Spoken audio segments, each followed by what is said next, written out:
out there, guitar heroes. All right. Well, hey, the other day I'm looking down at my guitar and I'm looking at the pickguard, and the thing is peeling up. I got little spaces over here and over here. So what I did, and this is the finished product right here, what I did is I removed the old one, purchased a new one, and then installed it, and that's what this video is all about. So let's zoom in and check it out. All right, well, I got my workbench all set up here, and I'm going to tackle this pickguard replacement project that we've got today.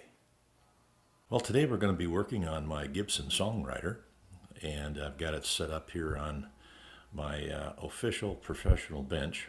And as you can see over here, we have one of these special rests that I purchased off of Amazon, and it works with either an acoustic guitar or an electric. It's in the high position now, and you can see how it's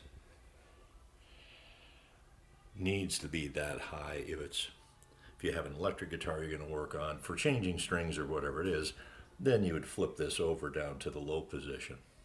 Well, we're going to be working on replacing the pickguard today because the pickguard is starting to peel up from the base. You can see right here how the thing is, the glue has released, and so we're going to be peeling this off today and then replacing it with a new one. And I purchased this off of eBay for about $17 or $18, and it lines up perfectly on the old one. So we're going to get a plastic spatula or something to peel this off, and maybe a hair dryer to help heat it up a little bit, and then we're going to get the new one on. So we're going to get started by loosening up these strings to kind of get them out of the way a little bit so we can get this off without running into the strings.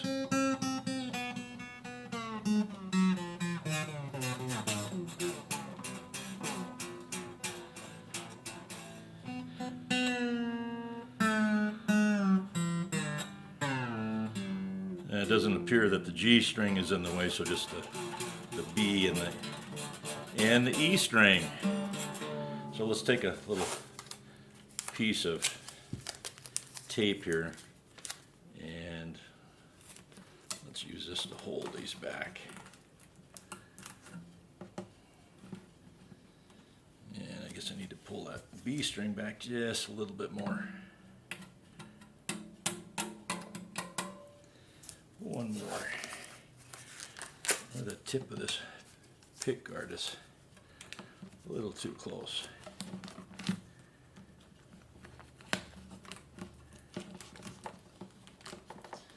We'll be using the masking tape later as another tool to get this in position.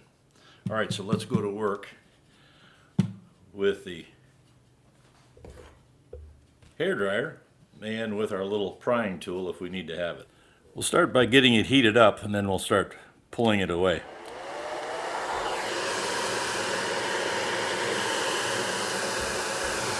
And we don't want to get it too hot, so we're going to make sure that at least it's not too hot for our fingers to touch it.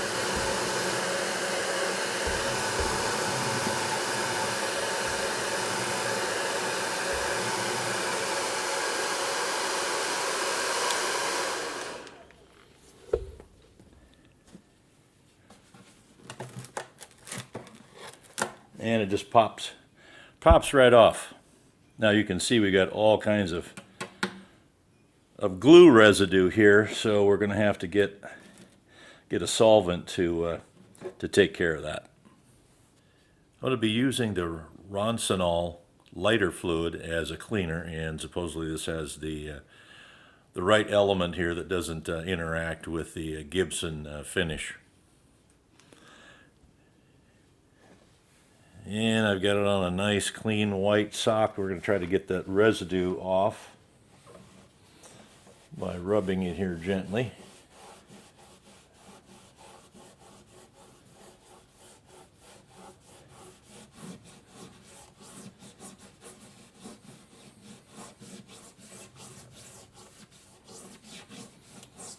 And it seems to be coming off.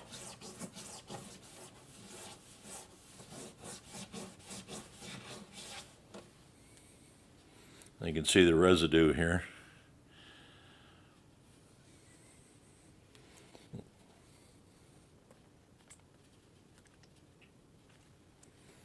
And by the way, this is lighter fluid, so it's very flammable, so just be careful that you don't have anything that might cause a problem with that. And it's also very toxic as far as breathing goes too, so use with care.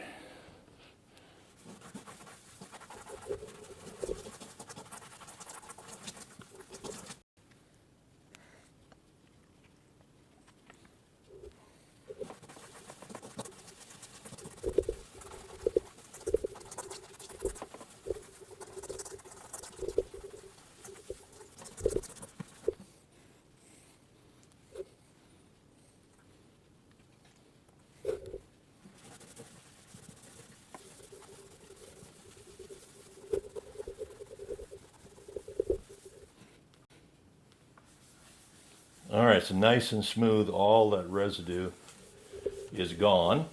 And so we're going to let it dry a little bit, and then we're going to get our new pickguard over here. Fortunately, as you can see, the outline of the old one, so it's going to make it a little bit easier, let's say, to get it all lined up. All right, so let's take a look at our replacement one. Slightly different color, but when I checked it before, it looked like it was the exact same size. We'll give her one more check here now. And it appears that it's nice and dry. With all that residue, it's nice and smooth.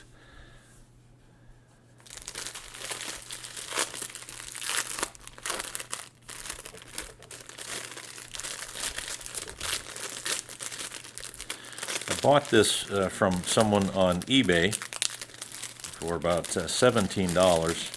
There was another version that I saw that looked like the same thing, and it was a lot more money than 17. I want to say it was in the 40 region, so 17 sounded better than 40.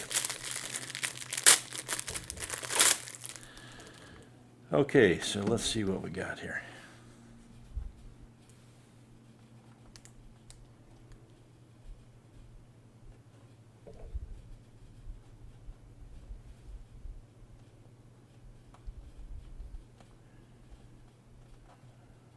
Okay, so it looks like it lines up pretty much with the outer ring. Okay, so what I'm going to do now is I'm going to put some masking tape on it to hold it in position while we pull off this backing to make sure that it stays in the exact spot that we want it.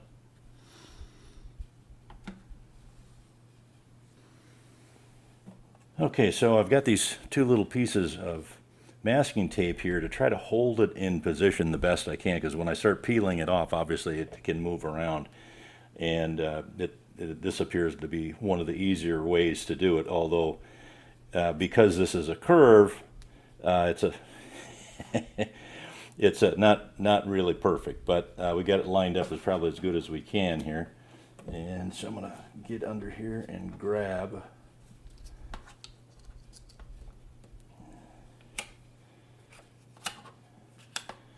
the cover to expose our sealant, and then just take a double check here visually to make sure I got it right on that line.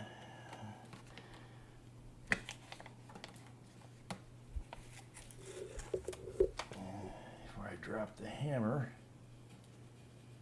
Okay, that's good.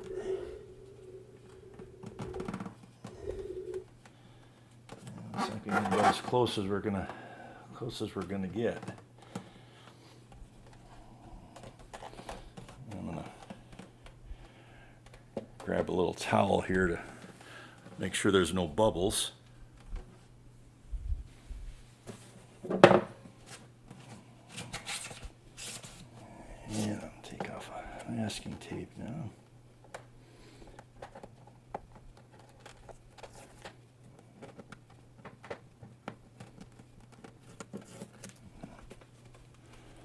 Here are our good press down. Sure we got no air underneath.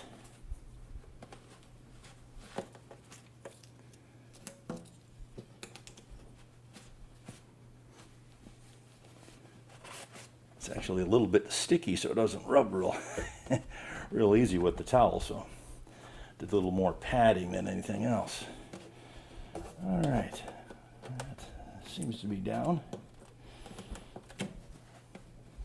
And hopefully this one will last for more than a few years. This is actually the second one that's been replaced. The first one I had the guitar shop do it. This guitar is a 2016, and so I've had it for roughly 10 years. And the first time that this started to peel up, I'm guessing was roughly 5 years ago. And this time I decided to do it myself because it didn't look like it was that tough. And so there you are. It looks like we've got our pickguard in place. And we're ready to start strumming again. Hope you got something out of this little exercise, and maybe you'll get a chance to put your own pickguard on if you have the same issue. Thanks a lot for watching, and we'll see you next time.